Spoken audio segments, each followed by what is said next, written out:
Let's make this pop-up tree. Here's what you need.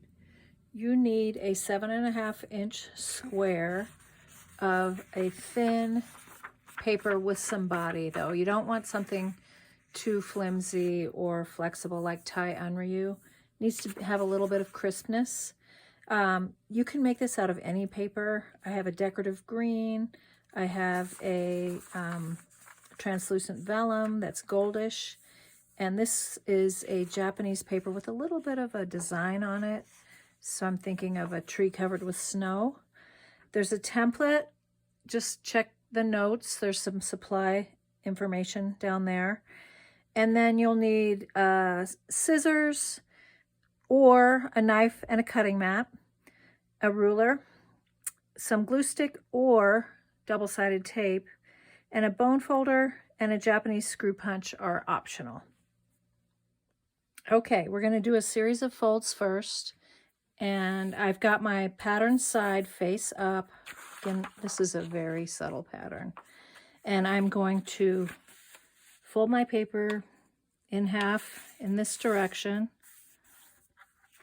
unfold it, fold it the other way, so I have a cross. Now I'm going to flip it over, and I'm going to fold diagonal in both directions.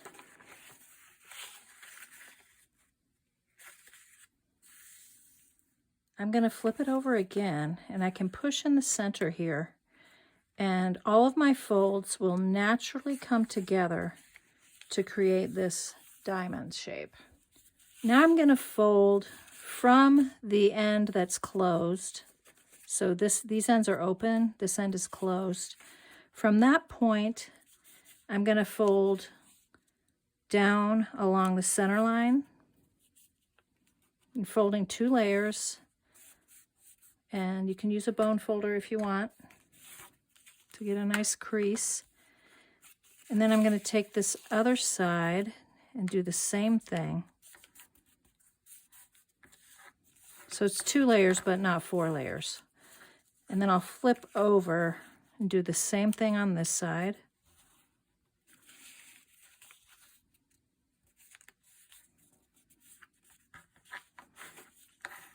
So everything is folded in. You can see my tree shape starting to form. Now what I'm going to do next, and you can do this with scissors or with a knife. See, I've got a nice straight line here. I'm going to cut off all of these loose ends. And these are some fun little triangles, bonus points if you end up making something with those. Now, something really cool about this tree is that it's reversible, but it doesn't reverse very well unless you remove a teeny tiny bit of the tip. So this is the folded edge, and you can either cut just a little bit because it's going to be accentuated. So the tiniest bit,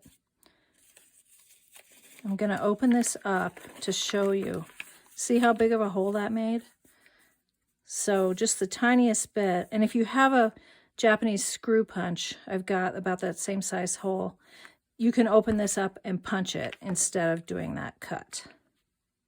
Okay, now we're going to do another series of folds, and you really need to do it like this, especially if you're going to cut pop-ups. So see how I have a straight edge?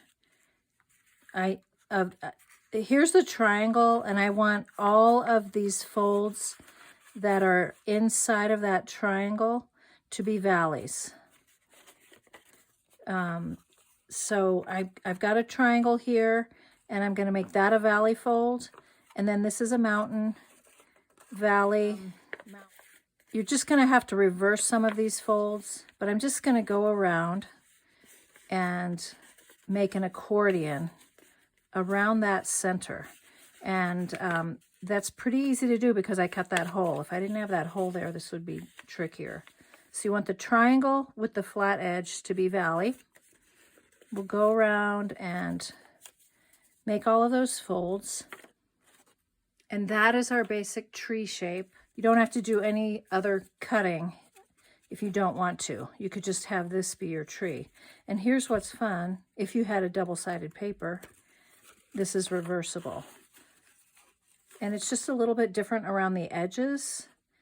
You've got this kind of up and down shape, whereas this way, you've got the flat bottom. So the next thing we're going to do is cut these pop-ups, and you need to be working on the back side of your paper for this template to work. So as long as you've folded exactly like I have, this is my decorative side, I'm going to pop and reverse. Now I'm on the back side, and this template fits on all of these pieces. Again, I'm working on the triangle with the flat edge here instead of the triangle with that diamond edge. And that's obvious because the template fits right on there. So when you cut your template out, you want to cut these 3 little shapes, and then you can hold that on there. You can do this with a knife, but I find scissors, we're going to do a lot of these, so I find scissors to be really easy. And you're going to cut along these 6 little places. You do not remove the paper at the back end. It's just removed so that it's a template. You cut along these lines. So I've got 6 cuts and 3 little pieces.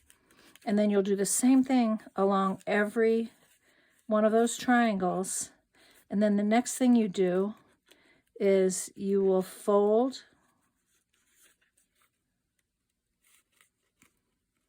these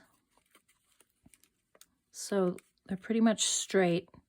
Fold them back right at the base of where the cut ends.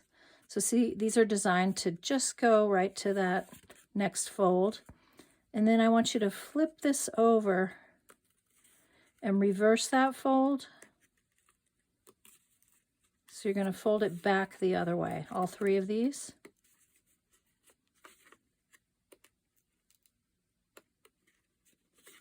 Okay, so they're reversed, so they're flexible. And then put them back like before they were cut, and then open that fold and take your bone folder, and you're going to pop those in. Because of all that folding you did, they're going to go right in. You can fold this and crease it, and there's what you've got, those pop-ups. Now I'm working on the back side, and I'm going to continue doing that all the way around, and when I'm done, I'll reverse my tree, and the pop-ups will be like this. So I've got one that I've already completed. So look how cool that looks with those pop-ups. And the tree is pretty wide, so this is why we have the tape or the glue. You can put glue or tape in the corners in as many as you want. You can alternate or do all of them to pull this in a little bit. And you can create a whole forest of trees, and they could open to different degrees. I've got this one that I cut. I only cut the pop-ups every other, but then I glued, and see how I just glued the corners? I didn't glue all the way in. So it sits more upright. And then I've got this fun fibrous paper that I didn't do any pop-outs. And it's fun too. And I could tape or glue those corners and make that stand more upright. You do lose the ability to reverse your tree once you glue those corners. See, I can't do that. But the reversing is really just helpful when cutting the pop-up, so it's not necessary after. And this one, you see, I didn't cut that hole, and this center is getting a little wonky because of that. So have so much fun. And please share your pop-up trees on Instagram and tag me at Helen Hiebert. And if you love working with paper like I do, I run a membership program called the Paper Year online. We learn a new technique for working with paper every month in a wonderful paper-loving community.